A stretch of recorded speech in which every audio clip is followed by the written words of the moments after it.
Here we are, Bellacourt Military Cemetery, Riviere. Very, very peaceful spot, surrounded by farmers' fields, probably where a lot of the battles took place. Nip inside.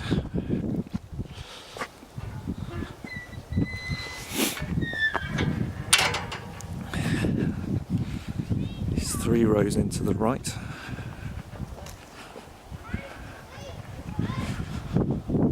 It's the final resting place of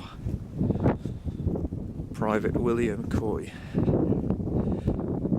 King's Liverpool Regiment, died on the 29th of February 1916.